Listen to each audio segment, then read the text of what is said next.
جب ملاحم کا دور شروع ہوگا تو اللہ تعالیٰ اٹھائے گا ایک لشکر یا لشکروں پر لشکر موالی میں سے. موالی کون ہے؟ عربوں نے جب فتح کیا تھا اس پورے علاقے کو خلافت راشدہ کے دوران، اور پھر وہ لوگ جو ہے ایک رائے تو یہ تھی کہ غلام بنایا جائے ساری آبادیوں کو، لیکن یہ کہ حضرت عمر کا اجتہاد تھا، اس کے مطابق جو غلام نہیں بنایا گیا تو وہ موالی کی حیثیت رکھتے ہیں. عربوں میں دم نہیں ہے، موالی میں سے لشکر اٹھیں گے کہ جو در حقیقت حضرت مہدی کی حکومت کو قائم کرے گی. دوسری حدیث سنیے، ان عبداللہ بن الحارث رضی اللہ تعالی عنہ، اور یہ ابن ماجہ کی روایت ہے، قال قال رسول اللہ صلی اللہ علیہ وسلم یخرج الناس من المشرق فیوتئون للمہدی یعنی سلطانی. لشکر نکلیں گے، لوگ آئیں گے مشرق سے اور وہ حضرت مہدی کی حکومت کو جمائیں گے اور قائم کریں گے. اب ذرا نوٹ کیجئے کہ جزیرہ نما عرب کے مشرق میں کون سے ملک ہیں؟ 3: ایران، افغانستان، پاکستان. یہ 3 سالڈ مسلم ممالک، مسلم آبادی اکثریت. ویسے تو یہ کہ آگے ہندوستان میں 20 کروڑ مسلمان ہیں، لیکن وہ 20 کروڑ جو ہے وہ تو 80 کروڑ کے اندر تحلیل ہو جاتے ہیں غیر مسلموں میں. لیکن یہاں جو معاملہ ہے یہ غالب اکثریت ہے. ان میں سے ایران کا معاملہ جہاں تک ہے، نمبر 1 یہ کہ وہ شیعہ عقائد کے حصار میں بند ہے، اس سے ادھر ادھر ہونا اس کے لیے ممکن نہیں. حدیث میں یہ بھی آتا کہ اصفہان سے 70,000 یہودی دجال کا ساتھ دیں گے. لیکن بہرحال خراسان ایک صوبہ ہے افغانستان کا اس وقت بھی شمال مشرقی کونے میں، مجھے امید ہے وہاں سے خیر کی، کیونکہ خراسان کا لفظ وہاں پہ شامل ہے. اور حضور کی حدیث میں بعد میں آپ کو سناؤں گا کہ خراسان سے فوجیں چلیں گی جو یروشلم کو دوبارہ حاصل کریں گی، فتح کریں گی. جیسے پہلے یروشلم کھویا عربوں نے تھا، دوبارہ حاصل کیا تھا کرد نے، کرد خون صلاح الدین ایوبی رحمۃ اللہ علیہ، ایسے اب پھر عربوں نے کھویا ہے، لیکن لینے والے خراسان سے لشکر آئیں گے. یخرج من خراسان رایات سود لا یردها شیء حتی تنصب بإیلیا. خراسان کے علاقے سے کالے علم لے کر لشکر چلیں گے جن کے رخ کو کوئی موڑ نہیں سکے گا جب تک کہ وہ جا کر یروشلم میں نصب نہ ہو جائے. اس کے بعد نام آتا ہے پاکستان کا. یہ ہے میری اور آپ کی داستان، اور یہ ہے سبب جس کی وجہ سے کہ میں آپ سے یہ گفتگو کر رہا ہوں. اصل میں تو کس لیے؟ محض ایک علمی استفادہ، محض اپنی بات آرا کو ظاہر کرنے کا شوق نہیں، بلکہ یہ کہ اپنی ذمہ داری ہم پہچانے کہ ہم کس مقام پر کھڑے ہیں. دیکھیے اس پاکستان کے بارے میں یا ہندوستان کے بارے میں علامہ اقبال نے کہا تھا اپنے ترانہ ملی میں، میر عرب کو آئی ٹھنڈی ہوا جہاں سے، میرا وطن وہی ہے، میرا وطن وہی ہے. اور مجھے بتایا گیا کہ سنن ابی داؤد میں یہ روایت موجود ہے کہ حضور نے فرمایا کہ ہندوستان کی طرف سے مجھے ٹھنڈی ہوا آتی، اگرچہ مجھے وہ حدیث ابھی نہیں ملی ہے، لیکن حزب التحریر کا ایک کارڈ مجھے ملا تھا، تو اس میں اس حدیث کا اور اس میں ابن داؤد ابو داؤد کا روایت کا حوالہ موجود تھا. لیکن میں جو چیز آپ کو بتا چکا ہوں وہ یہ کہ الف ثانی کا پورا تجدیدی کارنامہ اس ہندوستان کی سرزمین میں ہوا. مجدد الف ثانی شیخ احمد سرندی، شاہ ولی اللہ دہلوی، سید احمد بریلوی، وہ تو ہمارے پاکستان میں آ کر جو ہے ان کا خون جذب ہوا ارض پاکستان میں. پھر شیخ الہند مولانا محمود حسن. تحریک خلافت چلی تو صرف ہندوستان میں چلی اور کہیں نہیں چلی. آزادی کی تحریک چلی پوری دنیا میں، وہ نیشنلزم کی بنیاد پر چلی، ملے نیشنلزم، عرب نیشنلزم، ٹرک نیشنلزم. ہمارے ہاں چلی تو اسلام کے نام پر. پاکستان کا مطلب کیا؟ لا الہ الا اللہ. پھر پاکستان قائم ہوا معجزے کے طور پر، بلکہ نازل ہوا ہے لیلۃ القدر میں. انا انزلناہ فی لیلۃ القدر، جیسے قرآن نازل ہوا لیلۃ القدر میں، یہ پاکستان بھی نازل ہوا لیلۃ القدر میں. اس کا برقرار رہنا ابھی تک معجزہ ہے. ہندو یہ سمجھتا تھا، کانگریس سمجھتی تھی کہ جھٹپٹ ختم ہو جائے گا. پھر یہ کہ اس کا قرارداد مقاصد کا پاس ہو جانا، مزید بھی اور اضافی دفعات دستور میں آ جانا، اب کمرشل انٹرسٹ کو ربا قرار دے کر حرام قرار دینا، یہ سارے لینڈ مارکس ہیں کہ جو اشارہ کر رہے ہیں کسی چیز کی طرف. معاملہ کدھر جا رہا ہے؟ پھر یہ کہ یہ جو 14ویں صدی کے مجدد تھے شیخ الہند، اس کے بعد سے کچھ ایسی شخصیتیں عظیم پیدا ہوئی ہیں ہند میں جن کو میں سمجھتا ہوں کہ 14ویں صدی کے مجدد اور 15ویں صدی کے مجدد کے درمیان یہ 15ویں صدی کے مجدد کی راہ کو سیدھا کرنے والے، جیسے کہ حضرت یحییٰ نے کہا تھا میں تو آنے والے کا راستہ سیدھا کر رہا ہوں حضرت عیسیٰ کے لیے، ایسے ہی 15ویں صدی کے لیے امام مہدی کے لیے راستہ صاف کرنے والے سب سے پہلے علامہ اقبال، جنہوں نے اسلام کا تصور دین کی حیثیت سے دوبارہ زندہ کیا ہے، ورنہ اسلام ایک مذہب کی شکل اختیار کر چکا تھا. پھر مولانا مودودی، مولانا ابوالکلام آزاد حکومت الہیہ کے نعرے کے ساتھ میدان میں آئے. یہ اقبال نے جو تصور پیش کیا تھا اس پر عملی جدوجہد کے لیے حزب اللہ قائم ہوئی. نوٹ کر لیجیے 11 برس کا فرق ہے عمر کا علامہ اقبال کے اور ابوالکلام کے. اور 1913 میں جب حزب اللہ قائم کی ہے اس وقت علامہ اقبال کی ملی شاعری اپنے عروج کو پہنچ چکی تھی. پھر یہ کہ علامہ اقبال کے بعد تعبیر جو ہے اسلام کی وہ ابوالکلام نے کی، لیکن روایتی علماء کی شدید مخالفت کی وجہ سے وہ بدل ہو گئے، چھوڑ گئے، کانگریس میں شامل ہو گئے، بساط جو ہے حزب اللہ کی انہوں نے لپیٹ دی. پھر مولانا مودودی آئے، انہوں نے وہ ڈور جو ہے اس کا سرا تھاما، جماعت اسلامی قائم کی حکومت الہیہ ہی کے قیام کے لیے. اگرچہ میرے نزدیک یہ کہ وہ انتخابی اور ایک قومی سیاست کی ایک جماعت بن کر پاکستان میں جو ہے دلدل میں پھنس گئی ہے. اب ہم اس کی کوشش کر رہے ہیں، تنظیم اسلامی اور یہ تحریک خلافت جس کے تحت یہ جلسہ ہو رہا ہے، یہ ساری چیزیں وہ ہیں کہ آپ کو سوائے پاکستان کے اور کہیں نہیں ملیں گی پوری دنیا. معلوم ہوتا ہے کہ پاکستان کو بہت بڑا رول پلے کرنا ہے اس میں، اور اس کے ساتھ اب جمع کر لیجئے افغانستان کی عمارت افغانستان، اسلامی عمارت افغانستان قائم ہو چکی ہے. یہ پچھلے 20 سالوں میں جو کچھ وہاں ہوتا رہا ہے اس سے پہلے تصور نہیں ہو سکتا تھا. کابل جو ہے وہ تو جیسے پیرس کا تمدن تھا ویسے کابل کا تھا، وہی لباس، وہی سکرٹس. یہاں جب آئے تھے شاہ ظاہر شاہ سرکاری دورے پر تو ان کی جو ملکہ صاحبہ تھی ان کے ساتھ وہ سکرٹ میں ملبوس تھی. کابل جو ہے وہ بالکل ایک پیرس کی طرح کا شہر تھا. آج کابل جو ہے جا کر دیکھیے، علامہ اقبال کے فرزند بھی دیکھ کر آئے ہیں، تو اگرچہ وہ خود میں سمجھتا ہوں کہ خاصے انہیں آپ لبرل کہیں، آزاد خیال کہیں، لیکن اس درجے متاثر ہو کر آئے تھے کہ انہوں نے یہ کہا افغانستان میں جو میں نے حالات دیکھے ہیں کہ اگر 2-4 اور مسلمان ملکوں کے اندر یہ نظام قائم ہو جائے تو پوری دنیا مسلمان ہو جائے گی. یہ سب کچھ کیسے ہو رہا ہے؟ یہ آنے والے دور کی جھلکیاں ہیں. Coming events are casting their shadows before. یہ سب بتا رہے ہیں کہ پاکستان افغانستان کو مل کر اس میں کوئی عظیم رول پلے کرنا ہے. اور اس کے ضمن میں اب میں علامہ اقبال کے بارے میں آخری بات کہہ رہا ہوں. علامہ اقبال کے بارے میں عام یہ خیال ہے، انہوں نے اپنے خطبات میں مہدی کا اور نزول مسیح کا، حالانکہ میں کل پڑھ رہا تھا مولانا سعید احمد اکبر آبادی رحمۃ اللہ علیہ کا ایک مقالہ ان کا کہ علامہ اقبال نے ابن خلدون کے بارے میں یہ کہا ہے کہ مہدی کا اور نزول عیسیٰ کا دونوں کا انہوں نے انکار کیا ہے. حالانکہ ابن خلدون نے نزول عیسیٰ کا انکار نہیں کیا، صرف مہدی کا انکار کیا. بہرحال علامہ اقبال نے خطبات میں انکار کیا ہے. لیکن یہ کہ اپنی شاعری کے اندر میں چیلنج کرتا ہوں کسی بڑے سے بڑے اقبال شناس کو، ان کا یہ شعر ذرا سنیے. خضر وقت از خلوت دشت حجاز آید بروں، کارواں زی وادی دور و دراز آید بروں. خضر وقت، امام وقت، رہنمائے وقت، قائد وقت، خلوت دشت حجاز، حجاز کی صحرا کی کسی خلوت گزینی سے نکل کر باہر آئیں گے. میں حیران ہوتا ہوں علامہ کے اس فکر پر اور اس مصرے پر. یہاں انہوں نے شیعہ اور سنی دونوں کے کانسیپٹ جمع کر دیے. شیعہ کا کانسیپٹ یہ چھپے ہوئے کسی غار میں وہاں سے برآمد ہوں گے، اور ہمارا کانسیپٹ میں ام سلمہ رضی اللہ تعالیٰ عنہ کی حدیث سنا چکا، چھپے ہوئے ہوں گے وہ وہاں پر، مدینے سے نکل کر آ کر مکے میں چھپ جائیں گے. اس خانہ جنگی کی حالت میں لوگ ان کی طرف دیکھ رہے ہوں گے، سوچتے ہوں گے انہیں میدان میں آنا چاہیے، کوئی پارٹ پلے کرنا چاہیے، امت کی رہنمائی کرنی چاہیے. لیکن وہ چھپیں گے، وہ کارے ہوں گے، وہ اس ذمہ داری کو قبول نہیں کرنا چاہیں گے، جا کے چھپ جائیں گے مکے میں. وہاں سے مکے والے انہیں نکالیں گے، اور وہ کارے ہوں گے، انہیں بالکل یہ پسند نہیں ہوگا کہ یہ ذمہ داری اٹھائیں. تو خضر وقت خلوت دشت حجاز آیت بروں، کارواں زی وادی دور و دراز آیت بروں. کارواں جو چلے گا ان کی مدد کے لیے اس وادی دور و دراز، اس زی عظیم وادی دور و دراز، یہ وادی سندھ ہے. وادی سندھ جو ہے ہم سمجھتے ہیں کہ صرف یہ پاکستان اور پنجاب جو ہے یہ اس میں شامل ہے. سندھ اور پنجاب نہیں، افغانستان کا پورا مشرقی علاقہ اس میں شامل ہے. جیسے دریائے جہلم سندھ میں جا رہا ہے، جیسے دریائے گلگت سندھ میں آ کر ملتا ہے، جیسے دریائے چناب اور راوی اور جہلم اور یہ سب جا رہے ہیں اور آ رہے ہیں، اسی طرح دریائے کابل کہاں سے آ رہا ہے، دریائے گومل کہاں سے آ رہا ہے، ٹوچی کہاں سے آ رہا ہے. یہ سارا جو ہے ڈرین جو ہو رہا ہے ایسٹرن جو ہے پارٹ آف افغانستان، یہ سب وادی ہے. اس وادی کے یہ 2 حصے ہیں، ایک حصہ جو ہے یہ ادھر پاکستان میں ہے اور اسی وادی کا دوسرا حصہ جو ہے وہ افغانستان میں ہے.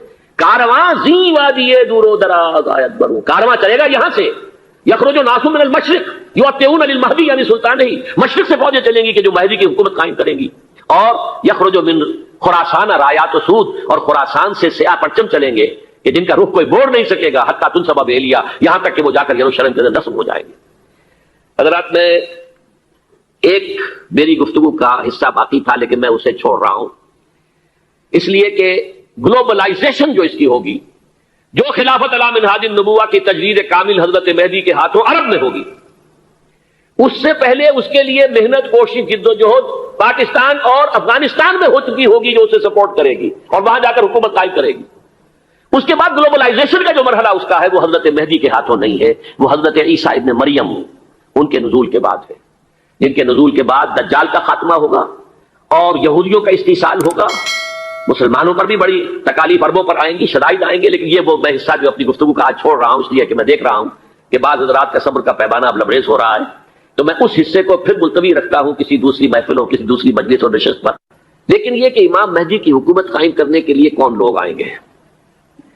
عرب جو ہیں وہ اندر سے کھوکھلے ہو چکے ہیں، عیاشی نے، دولت نے، پیسے نے، دولت، پیسہ، عیاشی، اس کی وجہ سے کھوکھلے ہوئے.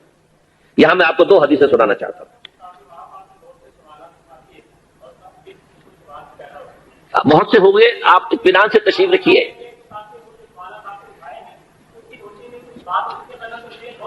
بہت ہوگی، بات ہوگی، آپ اس طرح صبر سے سن لیجئے. میں اب تقریباً اپنی گفتگو کے اختتام تک پہنچ رہا ہوں. سنن ابن ماجہ کی روایت ہے حضرت ابو ہریرہ سے رضی اللہ تعالی عنہ قال قال رسول اللہ صلی اللہ علیہ وسلم اذا وقعت الملاحم بعث اللہ بعثا من الموالی هم اکرم العرب فرسا واجودہ سلاحا یوید اللہ بہم الدین. رواہ ابن ماجہ عن ابی ہریرہ رضی اللہ تعالی عنہ. جب ملاحم کا دور شروع ہوگا تو اللہ تعالیٰ اٹھائے گا ایک لشکر یا لشکروں پر لشکر موالی میں سے. موالی کون ہے؟ عربوں نے جب فتح کیا تھا اس پورے علاقے کو خلافت راشدہ کے دوران، اور پھر وہ لوگ جو ہے، ایک رائے تو یہ تھی کہ انہیں غلام بنایا جائے ساری آبادیوں کو، لیکن یہ کہ حضرت عمر کا اجتہاد تھا، اس کے مطابق جو غلام نہیں بنایا گیا تو وہ موالی کی حیثیت رکھتے ہیں. عربوں میں دم نہیں ہے، موالی میں سے لشکر اٹھیں گے کہ جو در حقیقت حضرت مہدی کی حکومت کو قائم کرے گی. دوسری حدیث سنیے عن عبداللہ بن الحارث رضی اللہ تعالی عنہ، اور یہ ابن ماجہ کی روایت ہے. قال قال رسول اللہ صلی اللہ علیہ وسلم یخرج الناس من المشرق فیوتئون للمہدی یعنی سلطانہ. لشکر نکلیں گے، لوگ آئیں گے مشرق سے، اور وہ حضرت مہدی کی حکومت کو جمائیں گے اور قائم کریں گے. اب ذرا نوٹ کیجئے کہ جزیرہ نما عرب کے مشرق میں کون سے ملک ہیں؟ 3: ایران، افغانستان، پاکستان. یہ 3 سالڈ مسلم ممالک، مسلم آبادی اکثریت. ویسے تو یہ کہ آگے ہندوستان میں 20 کروڑ مسلمان ہیں، لیکن وہ 20 کروڑ جو ہے وہ تو 80 کروڑ کے اندر تحلیل ہو جاتے ہیں غیر مسلموں میں. لیکن یہاں جو معاملہ ہے یہ خالص اکثریت ہے. ان میں سے ایران کا معاملہ جہاں تک ہے، نمبر 1 یہ کہ وہ شیعہ عقائد کے حصار میں بند ہے، اس سے ادھر ادھر ہونا اس کے لیے ممکن نہیں. حدیث میں یہ بھی آتا کہ اصفہان سے 70,000 یہودی دجال کا ساتھ دیں گے. لیکن بہرحال خراسان ایک صوبہ ہے افغانستان کا اس وقت بھی شمال مشرقی کونے میں، مجھے امید ہے وہاں سے خیر کی، کیونکہ خراسان کا لفظ وہاں پہ شامل ہے. اور حضور کی حدیث میں بعد میں آپ کو سناؤں گا کہ خراسان سے فوجیں چلیں گی جو یروشلم کو دوبارہ حاصل کریں گی، فتح کریں گی. جیسے پہلے یروشلم کھویا عربوں نے تھا، دوبارہ حاصل کیا تھا کرد نے، کرد خون صلاح الدین ایوبی رحمۃ اللہ علیہ، ایسے اب پھر عربوں نے کھویا ہے، لیکن لینے والے خراسان سے لشکر آئیں گے. یخرج من خراسان رایات سود لا يردها شیء حتی تنصب بإیلیا. خراسان کے علاقے سے کالے علم لے کر لشکر چلیں گے جن کے رخ کو کوئی موڑ نہیں سکے گا جب تک کہ وہ جا کر یروشلم میں نصب نہ ہو جائے. اس کے بعد نام آتا ہے پاکستان کا. یہ ہے میری اور آپ کی داستان، اور یہ ہے سبب جس کی وجہ سے کہ میں آپ سے یہ گفتگو کر رہا ہوں. اصل میں تو کس لیے؟ محض ایک علمی استفادہ، محض اپنی بات آراء کو ظاہر کرنے کا شوق نہیں، بلکہ یہ کہ اپنی ذمہ داری ہم پہچانے کہ ہم کس مقام پر کھڑے ہیں. دیکھیے اس پاکستان کے بارے میں یا ہندوستان کے بارے میں علامہ اقبال نے کہا تھا اپنے ترانہ ملی میں، میر عرب کو آئی ٹھنڈی ہوا جہاں سے، میرا وطن وہی ہے، میرا وطن وہی ہے. اور مجھے بتایا گیا کہ سنن ابی داؤد میں یہ روایت موجود ہے کہ حضور نے فرمایا کہ ہندوستان کی طرف سے مجھے ٹھنڈی ہوا آتی، اگرچہ مجھے وہ حدیث ابھی نہیں ملی ہے، لیکن حزب التحریر کا ایک کارڈ مجھے ملا تھا، تو اس میں اس حدیث کا اور اس میں ابن داؤد ابو داؤد کی روایت کا حوالہ موجود تھا. لیکن میں جو چیز آپ کو بتا چکا ہوں وہ یہ کہ الف ثانی کا پورا تجدیدی کارنامہ اس ہندوستان کی سرزمین میں ہوا. مجدد الف ثانی شیخ احمد سرندی، شاہ ولی اللہ دہلوی، سید احمد بریلوی، وہ تو ہمارے پاکستان میں آ کر جو ہے ان کا خون جذب ہوا ارض پاکستان میں. پھر شیخ الہند مولانا محمود حسن. تحریک خلافت چلی تو صرف ہندوستان میں چلی اور کہیں نہیں چلی. آزادی کی تحریک چلی پوری دنیا میں، وہ نیشنلزم کی بنیاد پر چلی، ملے نیشنلزم، عرب نیشنلزم، ترک نیشنلزم. ہمارے یہاں چلی تو اسلام کے نام پر. پاکستان کا مطلب کیا؟ لا الہ الا اللہ. پھر پاکستان قائم ہوا معجزے کے طور پر، بلکہ نازل ہوا ہے لیلۃ القدر میں. انا انزلناہ فی لیلۃ القدر، جیسے قرآن نازل ہوا لیلۃ القدر میں، یہ پاکستان بھی نازل ہوا لیلۃ القدر میں. اس کا برقرار رہنا ابھی تک معجزہ ہے. ہندو یہ سمجھتا تھا، کانگریس سمجھتی تھی کہ جھٹپٹ ختم ہو جائے گا. پھر یہ کہ اس کا قرارداد مقاصد کا پاس ہو جانا، مزید بھی اور اضافی دفعات دستور میں آ جانا، اب کمرشل انٹرسٹ کو ربا قرار دے کر حرام قرار دینا، یہ سارے لینڈ مارکس ہیں کہ جو اشارہ کر رہے ہیں کسی چیز کی طرف. معاملہ کدھر جا رہا ہے؟ پھر یہ کہ یہ جو 14ویں صدی کے مجدد تھے شیخ الہند، اس کے بعد سے کچھ ایسی شخصیتیں عظیم پیدا ہوئی ہیں ہند میں جن کو میں سمجھتا ہوں کہ 14ویں صدی کے مجدد اور 15ویں صدی کے مجدد کے درمیان یہ 15ویں صدی کے مجدد کی راہ کو سیدھا کرنے والے، جیسے کہ حضرت یحییٰ نے کہا تھا میں تو آنے والے کا راستہ سیدھا کر رہا ہوں حضرت عیسیٰ کے لیے، ایسے ہی 15ویں صدی کے لیے امام مہدی کے لیے راستہ صاف کرنے والے سب سے پہلے علامہ اقبال، جنہوں نے اسلام کا تصور دین کی حیثیت سے دوبارہ زندہ کیا ہے، ورنہ اسلام ایک مذہب کی شکل اختیار کر چکا تھا. پھر مولانا مودودی، مولانا ابوالکلام آزاد حکومت الہیہ کے نعرے کے ساتھ میدان میں آئے. یہ اقبال نے جو تصور پیش کیا تھا اس پر عملی جدوجہد کے لیے حزب اللہ قائم ہوئی. نوٹ کر لیجیے 11 برس کا فرق ہے عمر کا علامہ اقبال کے اور ابوالکلام کے. اور 1913 میں جب حزب اللہ قائم کی ہے اس وقت علامہ اقبال کی ملی شاعری اپنے عروج کو پہنچ چکی تھی. پھر یہ کہ علامہ اقبال کے بعد تعمیل جو ہے اسلام کی وہ ابوالکلام نے کی، لیکن روایتی علماء نے کی شدید مخالفت کی وجہ سے وہ بدل ہو کر چھوڑ گئے، کانگریس میں شامل ہو گئے. بساط جو ہے حزب اللہ کی انہوں نے لپیٹ دی. پھر مولانا مودودی آئے، انہوں نے وہ ڈور جو ہے اس کا سرا تھاما، جماعت اسلامی قائم کی حکومت الہیہ ہی کے قیام کے لیے. اگرچہ میرے نزدیک یہ کہ وہ انتخابی اور ایک قومی سیاست کی ایک جماعت بن کر پاکستان میں جو ہے دلدل میں پھنس گئی ہے. اب ہم اس کی کوشش کر رہے ہیں، تنظیم اسلامی اور یہ تحریک خلافت جس کے تحت یہ جلسہ ہو رہا ہے. یہ ساری چیزیں وہ ہیں کہ آپ کو سوائے پاکستان کے اور کہیں نہیں ملے گی پوری دنیا. معلوم ہوتا ہے کہ پاکستان کو بہت بڑا رول پلے کرنا ہے اس میں. اور اس کے ساتھ اب جمع کر لیجئے افغانستان کی عمارت افغانستان، اسلامی عمارت افغانستان قائم ہو چکی ہے. یہ پچھلے 20 سالوں میں جو کچھ وہاں ہوتا رہا ہے اس سے پہلے تصور نہیں ہو سکتا تھا. کابل جو ہے وہ تو جیسے پیرس کا تمدن تھا ویسے کابل کا تھا، وہی لباس وہی سکرٹس. یہاں جب آئے تھے شاہ ظاہر شاہ سرکاری دورے پر تو ان کی جو ملکہ صاحبہ تھی ان کے ساتھ وہ سکرٹ میں ملبوس تھی. کابل جو ہے وہ بالکل ایک پیرس کی طرح کا شہر تھا. آج کابل جو ہے جا کر دیکھیے، علامہ اقبال کے فرزند بھی دیکھ کر آئے ہیں. تو اگرچہ وہ خود میں سمجھتا ہوں کہ خاصے انہیں آپ لبرل کہیں، آزاد خیال کہیں، لیکن اس درجے متاثر ہو کر آئے تھے کہ انہوں نے یہ کہا افغانستان میں جو میں نے حالات دیکھے ہیں کہ اگر 2-4 اور مسلمان ملکوں کے اندر یہ نظام قائم ہو جائے تو پوری دنیا مسلمان ہو جائے گی. یہ سب کچھ کیسے ہو رہا ہے؟ یہ آنے والے دور کی جھلکیاں ہیں. Coming events are casting their shadows before. یہ سب بتا رہے ہیں کہ پاکستان افغانستان کو مل کر اس میں کوئی عظیم رول پلے کرنا. اور اس کے ضمن میں اب میں علامہ اقبال کے بارے میں آخری بات کہہ رہا ہوں.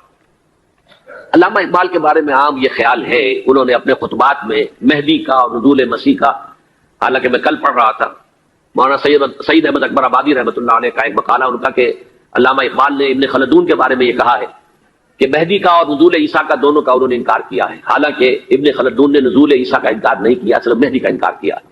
بہرحال علامہ اقبال نے خطبات میں انکار کیا ہے. لیکن یہ کہ اپنی شاعری کے اندر میں چیلنج کرتا ہوں کسی بڑے سے بڑے اقبال شناس کو، ان کا یہ شعر ذرا سنیے. خضر وقت از خلوت دشت حجاز آید برو، کارواں زی وادی دور و دراز آید برو. خضر وقت، امام وقت، رہنمائے وقت، قائد وقت، خلوت دشت حجاز، حجاز کی صحرا کی کسی خلوت گزینی سے نکل کر باہر آئیں گے. میں حیران ہوتا ہوں علامہ کے اس فکر پر اور اس مصرے پر. یہاں انہوں نے شیعہ اور سنی دونوں کے کانسیپٹ جمع کر دیے. شیعہ کا کانسیپٹ یہ چھپے ہوئے کسی غار میں وہاں سے برآمد ہوں گے، اور ہمارا کانسیپٹ میں ام سلمہ رضی اللہ تعالیٰ عنہ کی حدیث سنا چکا، چھپے ہوئے ہوں گے وہ وہاں پر. مدینے سے نکل کر آ کر مکے میں چھپ جائیں گے. اس خانہ جنگی کی حالت میں لوگ ان کی طرف دیکھ رہے ہوں گے، سوچتے ہوں گے انہیں میدان میں آنا چاہیے، کوئی پارٹ پلے کرنا چاہیے، امت کی رہنمائی کرنی چاہیے. لیکن وہ چھپیں گے، وہ کارے ہوں گے، وہ اس ذمہ داری کو قبول نہیں کرنا چاہیں گے، جا کے چھپ جائیں گے مکے میں. وہاں سے مکے والے انہیں نکالیں گے اور وہ کارے ہوں گے، انہیں بالکل یہ پسند نہیں ہوگا کہ ذمہ داری اٹھائیں. تو خضر وقت خلوت دشت حجاز آیت برو، کارواں زی وادی دور و دراز آیت برو. کارواں جو چلے گا ان کی مدد کے لیے اس وادی دور و دراز، اس زی عظیم وادی دور و دراز، یہ وادی سندھ ہے.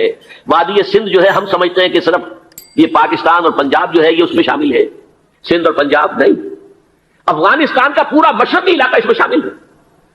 جیسے دریائے جہلم سندھ میں جا رہا ہے، جیسے دریائے گلگت سندھ میں آ کر ملتا ہے، جیسے دریائے چناب اور راوی اور جہلم اور یہ سب جا رہے ہیں اور آ رہے ہیں، اسی طرح دریائے کابل کہاں سے آ رہا ہے، دریائے گومل کہاں سے آ رہا ہے، کوچی کہاں سے آ رہا ہے. یہ سارا جو ہے ڈرین جو ہو رہا ہے ایسٹرن جو ہے پارٹ آف افغانستان، یہ سب وادی ہے. اس وادی کے یہ 2 حصے ہیں. ایک حصہ جو ہے یہ ادھر پاکستان میں ہے اور اسی وادی کا دوسرا حصہ جو ہے وہ افغانستان میں ہے. کارواں زی وادی دور و دراز آیت برو، کارواں چلے گا یہاں سے. یخرج ناس من المشرق یؤتون للمہدی، یعنی سلطان ہی مشرق سے فوجیں چلیں گی کہ جو مہدی کی حکومت قائم کریں گی. اور یخرج من خراسان رایات و سود، اور خراسان سے سیاہ پرچم چلیں گے کہ جن کا رخ کوئی موڑ نہیں سکے گا، حتیٰ تنصب بیلیا، یہاں تک کہ وہ جا کر یروشلم کے اندر نصب ہو جائے گی. حضرات میں ایک میری گفتگو کا حصہ باقی تھا لیکن میں اسے چھوڑ رہا ہوں اس لیے کہ گلوبلائزیشن جو اس کی ہوگی، جو خلافت علی منہاج النبوہ کی تجدید کامل حضرت مہدی کے ہاتھوں عرب میں ہوگی، اس سے پہلے اس کے لیے محنت، کوشش، جد و جہد پاکستان اور افغانستان میں ہو چکی ہوگی جو اسے سپورٹ کرے گی اور وہاں جا کر حکومت قائم کرے گی. اس کے بعد گلوبلائزیشن کا جو مرحلہ اس کا ہے وہ حضرت مہدی کے ہاتھوں نہیں ہے، وہ حضرت عیسیٰ ابن مریم ان کے نزول کے بعد ہے، جن کے نزول کے بعد دجال کا خاتمہ ہوگا اور یہودیوں کا استحصال ہوگا، مسلمانوں پر بھی بڑی تکالیف اربوں پر آئیں گی، شدائد آئیں گے، لیکن اب 15ویں صدی میں ہم ہیں۔ اب ایک بات میں کہہ رہا ہوں اور وہ میری ذاتی رائے ہے، گمان، اندازہ، اس میں مجھ سے اختلاف کرنے کا ہر ایک کو حق ہے۔ میرے نزدیک 15ویں صدی ہجری اب مجدد کامل الامام المہدی سلسلہ تجدید خلافت کی آخری کڑی کے ظہور کا وقت ہے۔ اس میں مجھے ایک تو قرآن مجید سے اشارہ ہے، میں اسے تفسیر نہیں کہتا۔ میرے نزدیک قرآن مجید میں چند آیتیں سورہ مدثر کی اور چند آیتیں سورہ انشقاق کی بڑی عجیب ہے۔ سورہ مدثر کی آیات میں حضور کی آمد کا نقشہ کھینچا گیا ہے، کلا والقمر واللیل اذ ادبر والصبح اذا اسفر انہا لإحدی الکبر نذیرا للبشر لمن شاء منکم ان یتقدم او یتأخر۔ نہیں، قسم ہے چاند کی، کلا والقمر واللیل اذ ادبر، اور رات کی جبکہ وہ پیٹ موڑ لے جانے لگے اور صبح کی جبکہ وہ روشن ہو جائے۔ حضور سے پہلے 600 برس ایسے گزرے ہیں دنیا میں کہ نبوت کا سورج نہیں تھا، بس چاند جیسے مستعار روشنی چاند کی ہوتی ہے، تو سابقہ انبیاء کی مستعار روشنی تو کوئی دنیا میں تھی، دھندلی دھندلی جیسی چاند کی ہوتی ہے، لیکن وہ سورج نہیں تھا۔ لیکن اب وہ رات ختم ہو رہی ہے، وہ لیل اذ ادبر جا رہی ہے، محمد صلی اللہ علیہ وسلم کا سورج، یہ شمس نبوت و رسالت طلوع ہو گیا۔ والصبح اذا اسفر انہا لإحدی الکبر، بہت بڑی باتوں میں سے ایک بات ہے جو ہوئی ہے، وہ معمولی واقعہ نہیں ہے، احدی الکبر، یہ تاریخ انسانی کے عظیم ترین واقعات میں سے ہے بعثت محمدی، نذیرا للبشر، پوری نوع انسانی کے لیے نذیر بن کر آئے۔ یہ تو ہے حضور کا معاملہ، لیکن اب جو معاملہ ہونا ہے دوبارہ، اس لیے کہ خلافت علی منہاج النبوت دوبارہ اب قائم ہوگی انشاءاللہ۔ حضور کے بعد میں آپ کو بتا چکا ہوں، خلافت راشدہ ختم ہونے کے بعد سے زوال زوال زوال زوال زوال زوال زوال زوال زوال، تھوڑا سا 2.5 سال کا 2 سال کا وقفہ آیا ہے حضرت عمر بن عبدالعزیز کا، ورنہ زوال زوال زوال زوال زوال۔ اگرچہ اس زوال کو 1000 سال لگے ہیں، یہ عمارت جو محمد نے بنائی تھی ایک دن میں نہیں گر گئی صلی اللہ علیہ وسلم، کھنڈر بتا رہے ہیں عمارت عظیم تھی، 1000 سال کے بعد پھر یورپ کے سیلاب نے آ کر اس کو گرایا ہے اور ختم کیا ہے، ورنہ 1000 سال تک سطوت و شوکت کے ساتھ امت مسلمہ تو موجود رہی ہے، چاہے اسلام جو ہے وہ حکومت کی سطح پر موجود نہیں تھا۔ بہرحال اب جو اس کا دور آیا ہے دوبارہ خلافت علی منہاج النبوۃ کا دور، اس کا نقشہ سورہ انشقاق میں کھینچا گیا ہے۔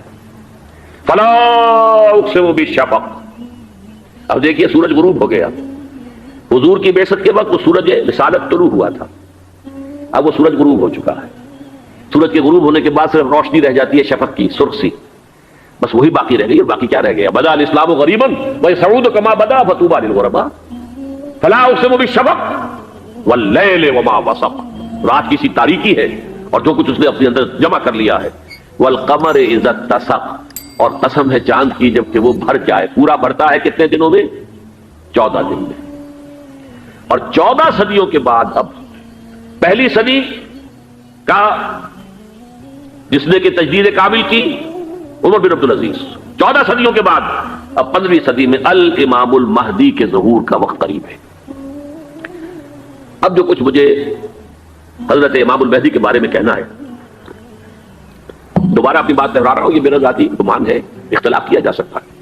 میرا گمان یہ ہے کہ یہ اب جو مجدد آئیں گے وہ حضرت مہدی ہوں گے۔ پہلی بات تو یہ جان لیجئے کہ مہدی 2 ہیں، ایک شیعوں کے مہدی، ایک سنیوں کے مہدی، ان میں بڑا فرق ہے۔ شیعہ حضرات مہدی کو مانتے ہیں، وہ ان کے 12ویں امام ہیں، ان کے عقیدے کے مطابق انہیں پیدا ہونے کے فوراً بعد اس اندیشے سے کہ انہیں قتل کر دیا جائے گا ایک غار میں چھپا دیا گیا تھا، تقریباً 1200 برس سے وہ اس غار کے اندر ہیں، وہ روپوش ہیں، چھپے ہوئے ہیں، اسی لیے انہیں امام غائب کہا جاتا ہے، اور اب ان کا انتظار ہو رہا ہے اس لیے انہیں امام منتظر بھی کہا جاتا ہے۔ اس لیے شیعوں کے دارالعلوم جو ہوتے ہیں دارالعلوم المنتظر، وہ اس لیے کہ ان کا انتظار کیا جا رہا ہے۔ تو یہ ہے، اب وہ ان کا خیال ہے کہ آخری دور میں، آخری زمانے میں وہ ظاہر ہو جائیں گے، غار سے نکل آئیں گے۔ دیکھیے میں اس عقیدے کو اس بنا پر رد نہیں کرتا کہ یہ ناممکن ہے کہ کیسے کوئی شخص جو ہے 1200 برس تک کسی غار کے اندر زندہ رہ سکتا ہے، نہیں، میں سمجھتا ہوں ممکن ہے۔ 300 برس تک اصحاب کہف رہے کہ نہیں رہے؟ سوئے رہے، 300 ایئرس ہم مانتے ہیں۔ حضرت عیسیٰ اسی حیات عرضی کے ساتھ 2000 سال سے موجود ہیں آسمان پہ کہ نہیں ہے؟ آپ کو معلوم ہے حضرت عزیر 100 برس تک مرنے کے بعد دوبارہ زندہ کر دیے گئے. فَأَمَاتَهُ اللَّهُ مِئَةَ عَامٍ ثُمَّ بَعَثَهُ. تو ناممکنات میں سے کوئی سوال پیدا نہیں ہوتا. لیکن یہ کہ آیا کوئی امامت معصومہ کا تصور قرآن اور حدیث سے ہمیں ملتا ہے؟ پھر یہ کیا یہ موروثی امامت کہ حضرت علی کی نسل جو حضرت فاطمہ سے چلی ہے اسی میں یہ امامت ہوگی؟ اس کے لیے ہمارے پاس کوئی دلیل نہیں ہے، ہم اس کو تسلیم نہیں کرتے. ہم تو سمجھتے ہیں کہ معصومیت ختم ہو گئی محمد الرسول اللہ صلی اللہ علیہ وسلم پر. خاتم المعصومین ہے محمد الرسول اللہ. اب ان کے بعد تو اجتہاد ہے اور خلافت ہے. عام معاملات میں اجتہاد ہوگا، نظام خلافت کا ہوگا. تو ہمارے نزدیک جو میں جس مہدی کا نام لے رہا ہوں وہ مہدی ہے جو ایک مجدد ہوں گے، جیسے کہ مجددین کے نام میں نے آپ کو گنوائے. مجد الفسانی ہو، شاہ ولی اللہ ہو، سید احمد بریلوی ہو، شیخ الہند ہو، ایک ہوں گے انسان جو پیدا ہوں گے انسانوں کی طرح عام طور پر اپنی عمر کو پختگی کو پہنچیں گے، پھر وہ سامنے آئیں گے منظر پر، پھر وہ کام کریں گے، قیادت کریں گے. عرب میں ان کا ظہور ہوگا. دوسری بات یہ نوٹ کر لیجئے حضرت مہدی کے بارے میں، ہمارے ہاں احادیث کے جو مجموعے ہیں، جو ٹاپ کے 2 مجموعے ہیں، ان میں کہیں حضرت مہدی کا ذکر نہیں ہے، نہ صحیح بخاری میں نہ صحیح مسلم میں. لیکن ہم اسے نظر انداز نہیں کر سکتے کہ صحائح ستہ کی بقیہ 4 کتابوں کے اندر موجود ہیں، لہذا نظر انداز نہیں کر سکتے، اگنور کرنا ممکن نہیں ہے. اب اس میں چاہتا ہوں کہ کچھ حدیثیں آپ کو میں سناؤں جن میں حضرت مہدی کا تذکرہ کیا گیا ہے. پہلی ہے وعن عبداللہ ابن مسعود قال قال رسول اللہ صلی اللہ علیہ وسلم. حضرت عبداللہ ابن مسعود سے روایت ہے، وہ فرماتے ہیں کہ حضور نے ارشاد فرمایا لا تذهب الدنيا حتى يملك العرب رجل من اہل بیتی. یہ دنیا ختم نہیں ہوگی جب تک کہ عرب پر میرے اہل بیت میں سے ایک شخص کی حکومت قائم نہ ہو. اور آپ کو معلوم ہے کہ آج تک عرب پر حضور کے اہل بیت کی کوئی حکومت قائم نہیں ہوئی.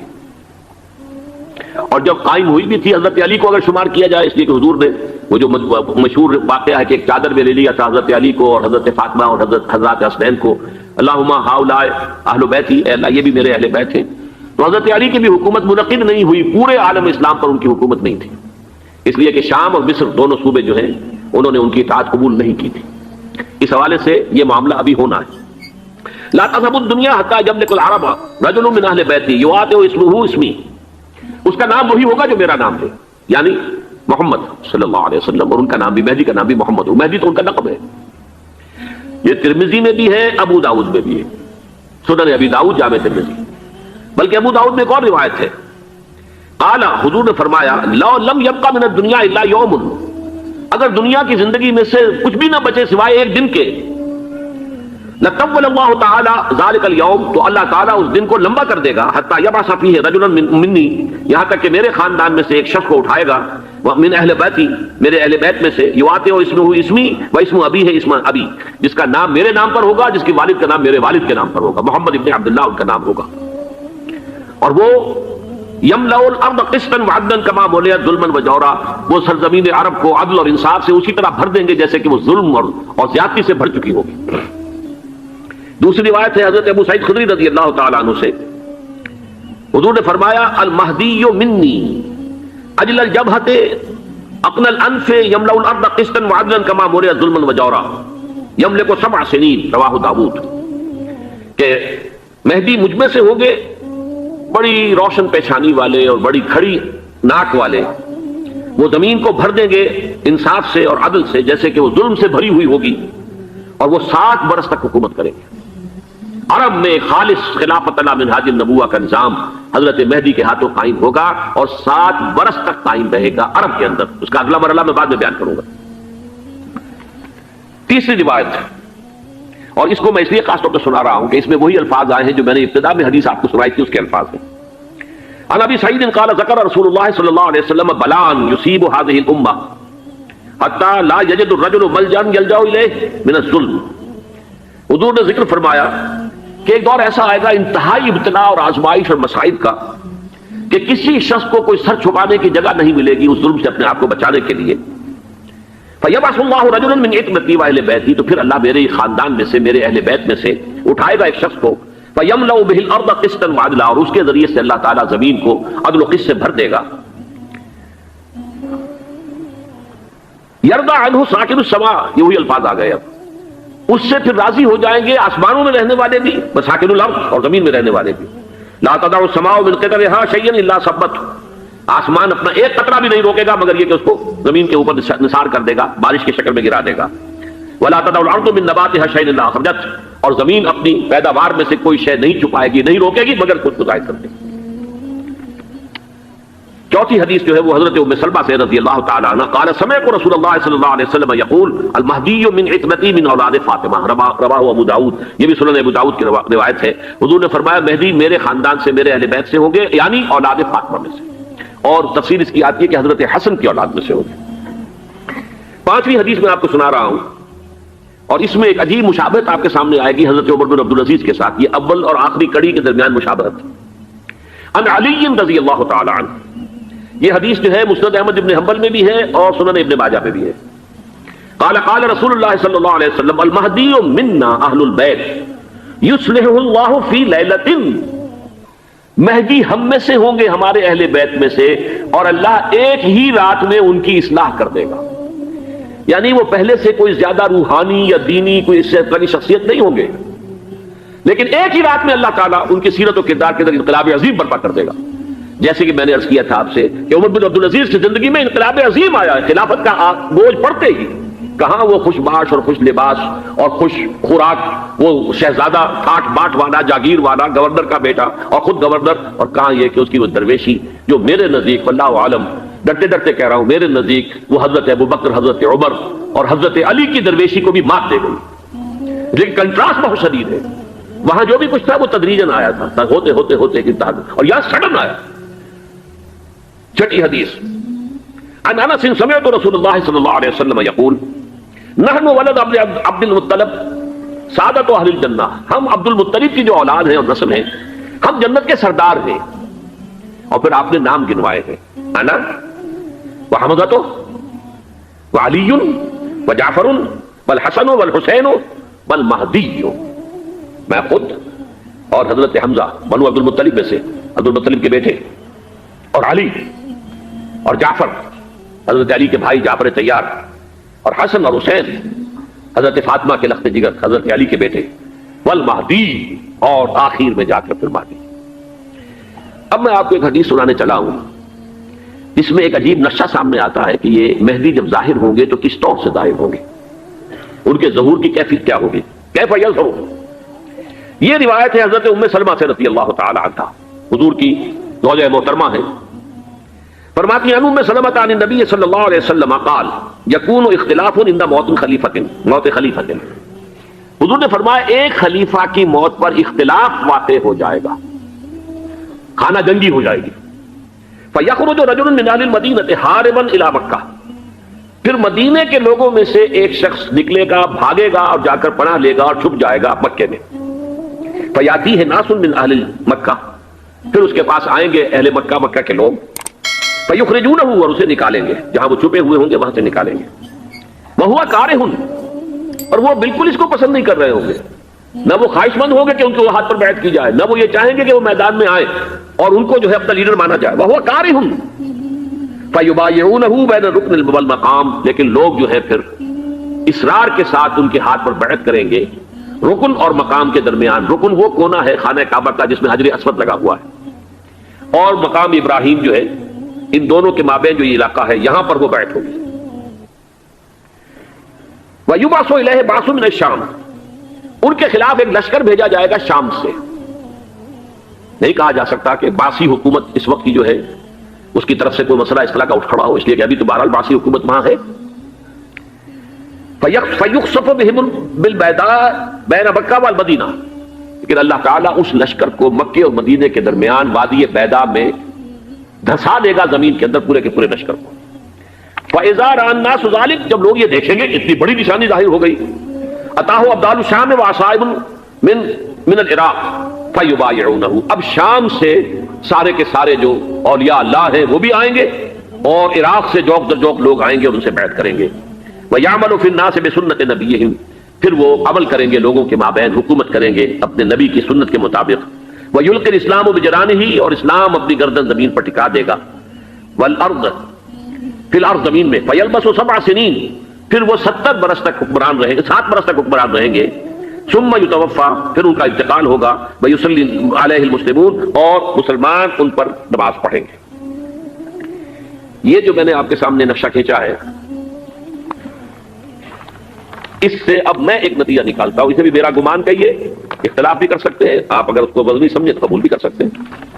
وہ یہ ہے کہ میرے نزدیک شاہ فہد کے انتقال پر لا محالہ یہ صورتحال پیدا ہو جائے. ولی عہد وہاں ہے عبداللہ بن عبدالعزیز. امریکہ کو وہ پسند نہیں کرتے اور امریکہ انہیں پسند نہیں کرتا. یہ بالکل تشخص بام ہے. امریکہ نے لازماً جس طریقے سے اپنے پنجے گاڑے ہیں سعودی عرب کے اندر، اپنا فوجی اڈا بنایا ہے، تو آسانی کے ساتھ وہاں سے اپنے پنجے ہٹانے کے لیے تیار نہیں. ایک حدیث میں آتا ہے قرن الشیطان، نجد سے شیطان کا سینگ برآمد ہوگا. وہ شیطان کا سینگ ہے. جو میزائل وہاں پر لگے ہوئے ہوں گے اس وقت در حقیقت وہ سارے کے سارے جو ہے وہ شیطان کے سینگ ہیں. بہرحال کوشش وہ کرے گا کہ جیسے کہ اس نے جارڈن میں کیا، کتنے عرصے سے وہاں شاہ حسین کا چھوٹا بھائی حسن جو ہے وہ ولی عہد تھا، عین وقت کے اوپر آ کر، اور پتہ نہیں کیسی کیسی دوائیاں دے کر اسے لے کر آئے ہیں شاہ حسین کو، مرتے ہوئے کو تھوڑی دیر زندہ رکھنے کے لیے، اور وہ تبدیلی کروا کر جو ہے واپس لے گئے ہیں. تو یہ معاملہ ہوا ہے، تبدیلی کروا دی، وہاں تو ہو گئی آرام سے، کوئی بات نہیں. بحرین میں بھی غالباً ایسا ہی معاملہ ہوا ہے، واللہ عالم. مجھے یاد پڑتا ہے کہ وہ چاہتے ہیں کہ ہمارا پسند کا آدمی آئے. اگر سعودی عرب میں یہ کام کیا گیا تو اس کا لازمی نتیجہ خالد کی ہوگا، اس لیے کہ وہاں کی روایت کی بڑی سخت ہے، بڑی پختہ ہے. پھر یہ کہ وہاں جو ہے امیر عبداللہ جو ہے، جو وہاں پر اگرچہ سپہ سالار وہ نہیں ہے، کمانڈر ان چیف وہ نہیں ہے، کمانڈر ان چیف تو کوئی اور ہے، لیکن الحرس الوطنی جو ہے، نیشنل گارڈز، بہت بڑی فورس ہے. وہ اصل بیڈوین فورس جو ہے صحرا کے لوگوں کی، عرب فورس، وہ در حقیقت الحرس الوطنی ہے، نیشنل گارڈ ہے، اور اس کا کمانڈر ان چیف یہ ہے امیر عبداللہ. تو لازماً یہ شکل جو ہے پوری ہو کر رہے گی. جیسے ہی یہ معاملہ ہوا شاہ فہد کے انتقال کا، تو یہ اختلاف ہوگا، خانہ جنگی ہوگی. پھر کوئی اللہ کا بندہ جو ہوگا، میرے نزدیک، میں آج سے کوئی 6-7 سال پہلے سالانہ اجتماع تھا تنظیم اسلامی کا راولپنڈی میں، میں نے اس وقت وہاں کہا تھا، اس سے ذرا اخبارات میں بھی کچھ وہ کنٹروورسی آئی تھی کہ میرے نزدیک امام مہدی پیدا ہو چکے ہیں، ان کے ظہور کا وقت قریب ہے. اور اس کی تھوڑی سی بات میں مجھے معلوم ہوا کہ جین ڈکسن غالباً نام ہے امریکن اس کا، جس نے یہ پیشن کوئی خبر دی تھی کہ 1962 میں عالم عرب میں ایک بچہ پیدا ہوا ہے کہ جو وہاں کا نقشہ بدل کر رکھ دے گا. یہ جین ڈکسن کی غالباً پیشن گوئی ہے. بہرحال مجھے اس کی پیشن گوئی سے کوئی دلچسپی نہیں ہے. میں تو جو احوال دیکھ رہا ہوں، یعنی اسرائیل کا قائم ہو جانا، اور اس کے بعد اب یروشلم کا مسلمانوں کے ہاتھوں سے نکل جانا، اور اب گویا کہ وہ الملحمۃ العظمیٰ جو ہے تلی کھڑی ہے، کسی بھی وقت جو ہے یہ جو ہے وہ لاوا پھٹ سکتا ہے، آتش فشاں پھٹ سکتا ہے. تو یہ تمام حالات ایسے ہیں کہ جن کی وجہ سے میں سمجھتا ہوں کہ ایک تو جو قرآن مجید کے اشارات میں نے آپ کو بتائے، 14 صدیاں، 14 دن میں چاند کا پورا ہونا، والقمر اذا اتسق، 14 دن میں 14ویں کا چاند.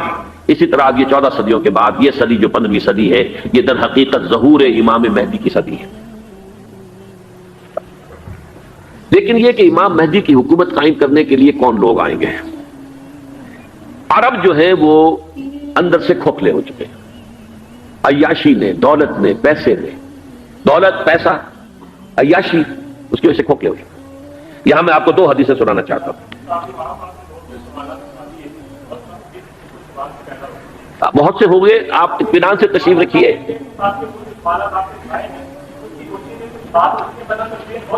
بہت ہوگی، بات ہوگی، آپ اس طرح صبر سے سن لیجئے. میں اب تقریباً اپنی گفتگو کے اختتام تک پہنچ رہا ہوں. سنن ابن ماجہ کی روایت ہے حضرت ابو ہریرہ سے رضی اللہ تعالی عنہ، قال قال رسول اللہ صلی اللہ علیہ وسلم اذا وقعت الملاحم بعث اللہ بعثا من الموالی هم اکرم العرب فرسا واجودہ سلاحا یوید اللہ بہم الدین. رواہ ابن ماجہ عن ابی ہریرہ رضی اللہ تعالی عنہ. جب ملاحم کا دور شروع ہوگا تو اللہ تعالیٰ اٹھائے گا ایک لشکر یا لشکروں پر لشکر موالی میں سے. موالی کون ہے؟ عربوں نے جب فتح کیا تھا اس پورے علاقے کو خلافت راشدہ کے دوران، اور پھر وہ لوگ جو ہے، ایک رائے تو یہ تھی کہ غلام بنایا جائے ساری آبادیوں کو، لیکن یہ کہ حضرت عمر کا اجتہاد تھا، اس کے مطابق تو غلام نہیں بنایا گیا، تو وہ موالی کی حیثیت رکھتے ہیں. عربوں میں دم نہیں ہے، موالی میں سے لشکر اٹھیں گے کہ جو در حقیقت حضرت مہدی کی حکومت کو قائم کرے گی. دوسری حدیث سنیے عن عبداللہ بن الحارث رضی اللہ تعالی عنہ، اور یہ ابن ماجہ کی روایت ہے. قال قال رسول اللہ صلی اللہ علیہ وسلم یخرج ناس من المشرق فیوطئون للمہدی یعنی سلطانی. لشکر نکلیں گے، لوگ آئیں گے مشرق سے، اور وہ حضرت مہدی کی حکومت کو جمائیں گے اور قائم کریں گے. اب ذرا نوٹ کیجئے کہ جزیرہ نما عرب کے مشرق میں کون سے ملک ہیں؟ 3: ایران، افغانستان، پاکستان. یہ 3 سالڈ مسلم ممالک، مسلم آبادی اکثریت. ویسے تو یہ کہ آگے ہندوستان میں 20 کروڑ مسلمان ہیں، لیکن وہ 20 کروڑ جو ہے وہ تو 80 کروڑ کے اندر تحلیل ہو جاتے ہیں غیر مسلموں میں. لیکن یہاں جو معاملہ ہے یہ خالص اکثریت کے. ان میں سے ایران کا معاملہ جہاں تک ہے، نمبر 1 یہ کہ وہ شیعہ عقائد کے حصار میں بند ہے، اس سے ادھر ادھر ہونا اس کے لیے ممکن نہیں. حدیث میں یہ بھی آتا کہ اصفہان سے 70,000 یہودی دجال کا ساتھ دیں گے. لیکن بہرحال خراسان ایک صوبہ ہے افغانستان کا اس وقت بھی شمال مشرقی کونے میں، مجھے امید ہے وہاں سے خیر کی، کیونکہ خراسان کا لفظ وہاں پہ شامل ہے. اور حضور کی حدیث میں بعد میں آپ کو سناؤں گا کہ خراسان سے فوجیں چلیں گی جو یروشلم کو دوبارہ حاصل کریں گی، فتح کریں گی. جیسے پہلے یروشلم کھویا عربوں نے تھا، دوبارہ حاصل کیا تھا کرد نے، کرد خون صلاح الدین ایوبی رحمۃ اللہ علیہ. ایسے اب پھر عربوں نے کھویا ہے، لیکن لینے والے خراسان سے لشکر آئیں گے. یخرج من خراسان رایات سود لا يردها شیء حتی تنصب بإیلیا. خراسان کے علاقے سے کالے علم لے کر لشکر چلیں گے جن کے روح کو کوئی موڑ نہیں سکے گا جب تک کہ وہ جا کر یروشلم میں نصب کرو. اس کے بعد نام آتا ہے پاکستان کا. یہ ہے میری اور آپ کی داستان، اور یہ ہے سبب جس کی وجہ سے کہ میں آپ سے یہ گفتگو کر رہا ہوں.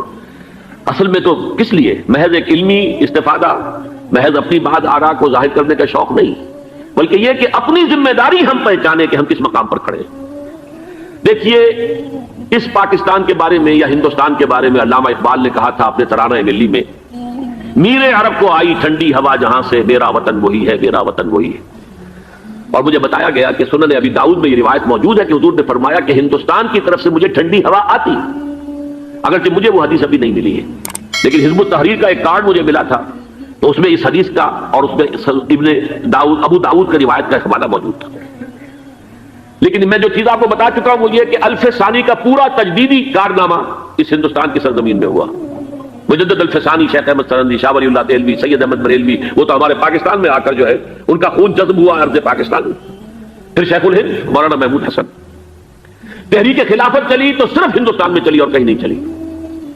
آزادی کی تحریک چلی پوری دنیا میں، وہ نیشنلزم کی بنیاد پر چلی، ملے نیشنلزم، عرب نیشنلزم، ترک نیشنلزم. ہمارے یہاں چلی تو اسلام کے نام پر. پاکستان کا مطلب کیا؟ لا الہ الا اللہ. پھر پاکستان قائم ہوا معجزے کے طور پر، بلکہ نازل ہوا ہے لیلۃ القدر میں. انا انزلناہ فی لیلۃ القدر، جیسے قرآن نازل ہوا ہے لیلۃ القدر میں، یہ پاکستان بھی نازل ہوا ہے لیلۃ القدر میں. اس کا برقرار رہنا ابھی تک معجزہ ہے. ہندو یہ سمجھتا تھا، کانگریس سمجھتی تھی کہ جھٹپٹ ختم ہو جائے گا.